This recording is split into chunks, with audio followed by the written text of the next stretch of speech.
Hello दोस्तों, नमस्कार, good morning. Dilip sir technical classes में आप सभी का स्वागत है। आज का हमारा लेक्चर नंबर 19 है और इस लेक्चर में हम पढ़ेंगे बीट स्टोन सेतु अर्थात बीट स्टोन ब्रिज। इससे पहले वाले लेक्चर में हमने पढ़ा था टेम्परेचर कोफिशिएंट एवं टाइप ऑफ टेम्परेचर कोफिशिएंट। तो आज का लेक्चर आइए स्टार्ट करते हैं बीट स्टोन ब्रिज। तो बीट स्टोन ब्रिज क्या होता है? सन 1842 में एक वैज्ञानिक थे ना, उन वैज्ञानिक का नाम था बीट स्टोन। उन्होंने एक विशेष प्रकार का स्पेशल ब्रिज बनाया था जिसको बीट स्टोन सेतु कहते हैं ना। उन्होंने इस ब्रिज के निर्माण के लिए 4 रेजिस्टेंस लिए थे और 4 रेजिस्टेंसों को एक समांतर चतुर्भुज के आकार में कनेक्ट किया था। और समांतर चतुर्भुज के आकार में जब उन्होंने कनेक्ट किया तो एक विकर्ण पर उन्होंने गैल्वेनोमीटर को कनेक्ट किया था और दूसरे विकर्ण पर उन्होंने सप्लाई सोर्स को कनेक्ट किया था।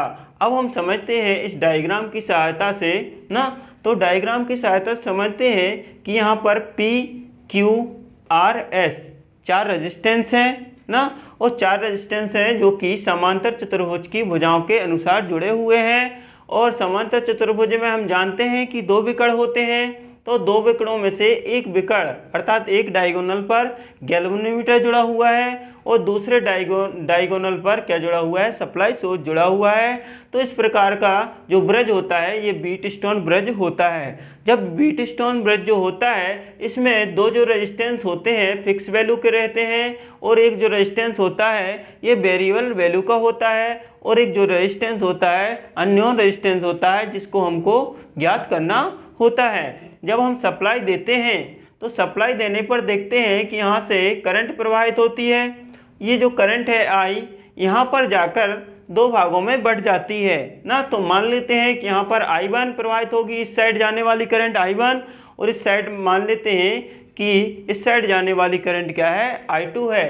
अब जब ये I1 करंट यहाँ से इस बिंदु पर जाती है, मान लीजिए यहाँ पर ये पॉइंट है, यहाँ पर B पॉइंट है, यहाँ पर C पॉइंट है और यहाँ पर D पॉइंट है ना। तो जब यहाँ से I करंट प्रवाहित होगी तो ये पॉइंट पर जाकर ये 2 भागों में बढ़ जाएगी। हमने माना है कि P में से प्रवाहित होने वाली रेजिस्टेंस P में से प्रवाहित होने वाली करंट I1 है और रेजिस्टेंस I2 रेजिस्टेंस R में से प्रवाहित होने वाली करंट I2 है, अर्थात I करंट यहाँ पर 2 भागों में बढ़ जाती है। अब जो करंट P रेजिस्टेंस में से प्रवाहित होती है तो ये बिंदु P पर अर्थात पॉइंट P पर जाकर 2 भागों में बढ़ जाती है ना। तो ये 2 भागों में बढ़ती है तो जो I1 करंट है इसका कुछ भाग गैल्वेनोमीटर में से प्रवाहित हो जाता है और कुछ भाग यहाँ से बचा हुआ जो शेष भाग है Q रेजिस्टेंस में से प्रवाहित होता है। तो गैल्वेनोमीटर में से प्रवाहित होने वाली करंट को हमने IG माना है और B में से जो करंट प्रवाहित होगी वो क्या होगी? I1 माइनस IG प्रवाहित होगी, क्योंकि यहाँ से I1 करंट आएगी ना और IG यहाँ से क्या इस नीचे गैल्वेनोमीटर में से चली जाएगी और जो बचेगी I1 में से IG निकालेंगे घटाएंगे तो यहाँ पर जो Q में से प्रवाहित होगी करंट वो क्या होगी? I1 माइनस IG प्रवाहित होगी। अब यहाँ से देखते हैं I2 जो करंट है R रेजिस्टेंस में से प्रवाहित हो रही है, वेरिएबल रेजिस्टेंस में से प्रवाहित हो रही है। अब जो I2 जो करंट है ना, ये I2 करंट यहाँ से जाएगी ना, I2 करंट यहाँ से जाएगी S रेजिस्टेंस में से और यहाँ से IG करंट आएगी। तो जो S रेजिस्टेंस में से प्रवाहित होने वाली करंट क्या हो जाएगी?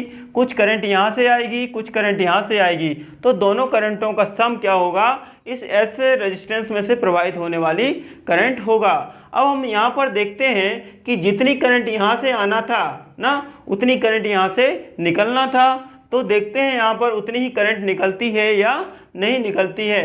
तो यहाँ से देखिए I1 माइनस IG यहाँ से आती है, I1 माइनस IG, और यहाँ से जो आती है करंट I2 प्लस IG ना, और दोनों को यदि हम योग करते हैं तो I1 प्लस I2 होता है और I1 प्लस I2 इक्वल ना, क्योंकि I1 plus I2 equal to आने वाली जो करंट है जितनी यहाँ से आई है अर्थात जितनी यहाँ से पॉजिटिव टर्मिनल से निकली है उतनी ही नेगेटिव टर्मिनल पर यहाँ पर एंटर करती है।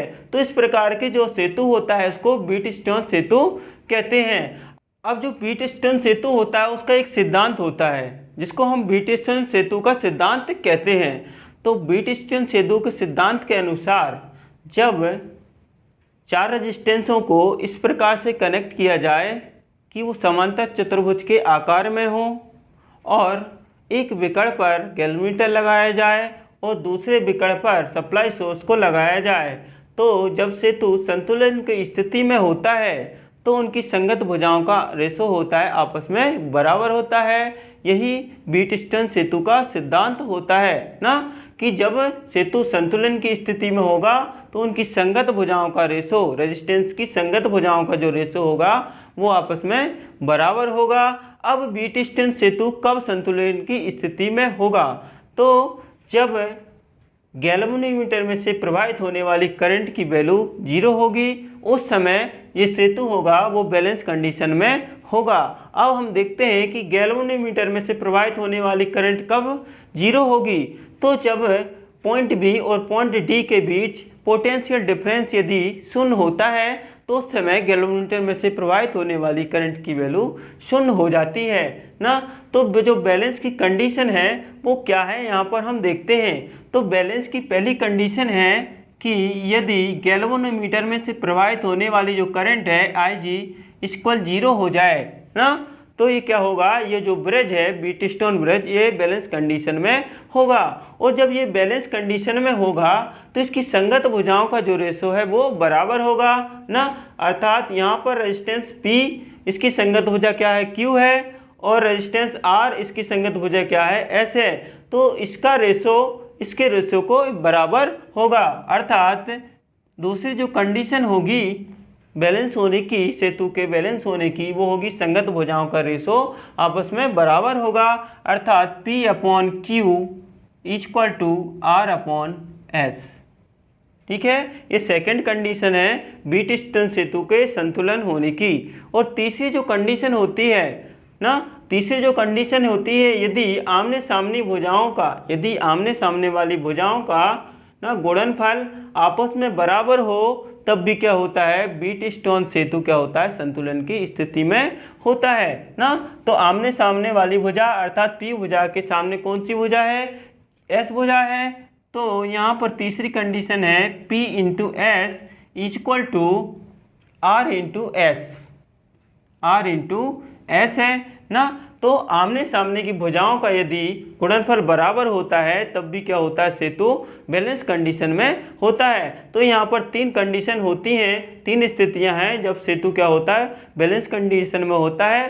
पहली स्थिति है गैल्वेनोमीटर में से प्रवाहित होने वाली करंट 0 हो जाती है और भुजा P/Q = भुजा R/S ना, अर्थात संगत भुजाओं का जो रेशो बराबर हो जाता है और आमने सामने वाली भुजाओं का जो गुणनफल है वो क्या हो जाता है, आपस में बराबर हो जाता है।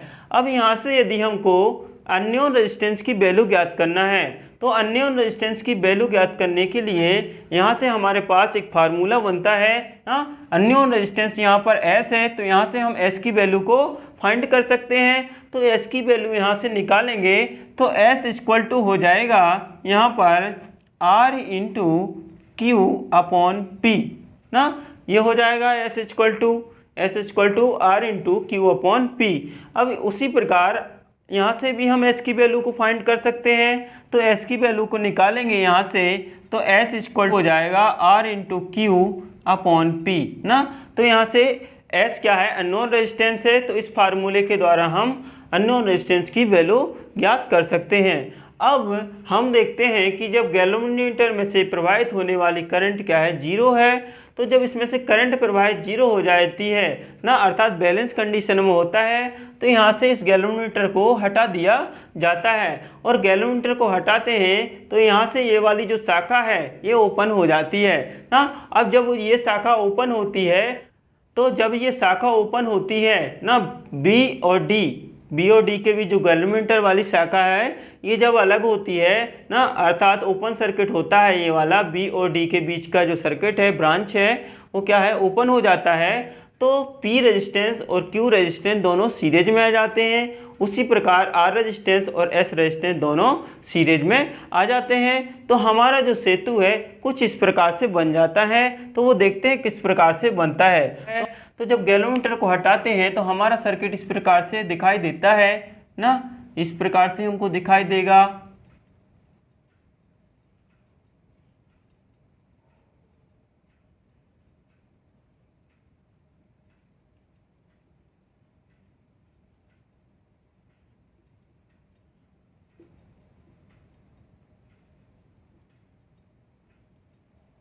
ठीक है।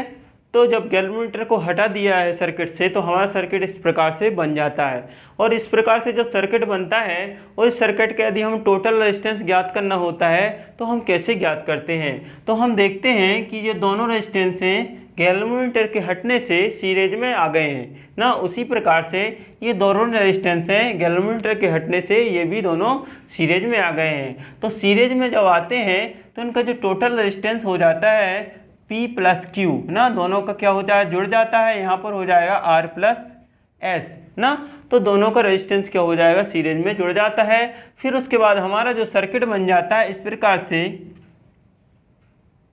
इस प्रकार से हमारा ये सर्किट बनेगा इस प्रकार से, ये P प्लस Q और R प्लस S ना। अब ये क्या है, दोनों रेजिस्टेंस पैरेलल में है, ठीक है। तो यहाँ पर हमको टोटल रेजिस्टेंस ज्ञात करना है, तो पैरेलल का यहाँ पर फार्मूला लगा देंगे ना। मान लेते हैं ये पॉइंट ये है, एक पॉइंट ये है ना, इन दोनों पॉइंटों के बीच हमको रेजिस्टेंस ज्ञात करना है। तो रेजिस्टेंस ज्ञात करने के लिए R A B equal to P plus Q into R plus S और P plus Q plus R plus S। तो इस प्रकार से टोटल रेजिस्टेंस ज्ञात कर सकते हैं। यहाँ पर जो फार्मूले का उपयोग हुआ है वो हुआ है RT equal to R1 plus R1 into R2 upon R1 plus R2 ना। ये पैरेलल का जो फार्मूला है उसका उपयोग यहाँ पर किया गया है। तो अब हम देखते हैं कि जो व्हीटस्टोन सेतु होता है इस पे आधारित किस प्रकार के सवाल पूछे जाते हैं। तो ये क्वेश्चन नंबर हमारा 1 है। यहाँ पर 4 ओम का रेजिस्टेंस, 4 ओम का रेजिस्टेंस, यहाँ पर 4 ओम का रेजिस्टेंस, यहाँ पर 8 ओम का रेजिस्टेंस और यहाँ पर 8 ओम का रेजिस्टेंस जोड़े हैं और हमसे पूछा है कि टर्मिनल ए और बी के बीच टोटल रेजिस्टेंस क्या है। तो इस प्रकार के क्वेश्चनों को हल करने के लिए सर्वप्रथम हमको देखना पड़ता है कि ये क्वेश्चन व्हीटस्टोन सेतु पर आधारित है या सीरीज पैरेलल कॉम्बिनेशन पर आधारित है। तो हम देखते हैं और जानते हैं कि जो व्हीटस्टोन ब्रिज होता है उसकी क्या पहचान होती है। उसकी पहचान होती है एक विकर्ण पर अर्थात एक डायगोनल पर यदि सप्लाई सोर्स जुड़ा है और दूसरे विकर्ण पर गैल्वेनोमीटर जुड़ा है तो इस प्रकार का जो सेतु होता है वो व्हीटस्टोन सेतु होता है। तो इसको व्हीटस्टोन सेतु के आधार पर हम सॉल्व करेंगे, है ना। उसके बाद हम इसमें देखेंगे कि ये बैलेंस कंडीशन में है या बैलेंस कंडीशन में नहीं है। यदि बैलेंस कंडीशन में होगा तो यहाँ गैल्वेनोमीटर लगा था तो गैल्वेनोमीटर की जगह पर 4 ओम का रेजिस्टेंस लगा है। अब यदि ये संतुलन की अवस्था में होगा तो ये 4 ओम का रेजिस्टेंस क्या हो जाएगा, डिस्कनेक्ट हो जाएगा ना, इसको हम हटा देंगे ना। तो यहाँ पर हम देखते हैं संगत भुजाओं का, यहाँ पर हम देखते हैं कि जो आमने सामने वाली भुजाओं का यदि गुणनफल आपस में बराबर आता है तो जो सेतु होता है बैलेंस कंडीशन में होता है। तो यहाँ से 4 इंटू 8 करेंगे तो 32 हो जाएगा, यहाँ से 8 इंटू 4 करेंगे तो ये 32 हो जाएगा। तो अर्थात यहाँ पर जो सेतु है बैलेंस कंडीशन में है। तो बैलेंस कंडीशन में है तो इसका कोई रोल नहीं होता है क्योंकि गैल्वेनोमीटर में से प्रवाहित होने वाली करंट क्या हो जाती है, 0 हो जाती है।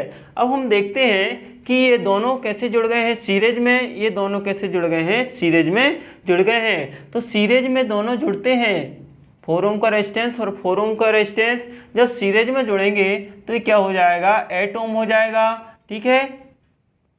और यहाँ से 8 ओम दोनों क्या हो जाएंगे सीरीज में जुड़ेंगे तो यहाँ से इनका टोटल रेजिस्टेंस कितना हो जाएगा, 16 ओम हो जाएगा। यहाँ पर कितना हो जाएगा, 8 ओम हो जाएगा दोनों को सीरीज में जोड़ने पर। और यहाँ पर दोनों को सीरीज में जुड़े हैं तो कितना हो जाएगा, 16 अर्थात 16 ओम हो जाएगा।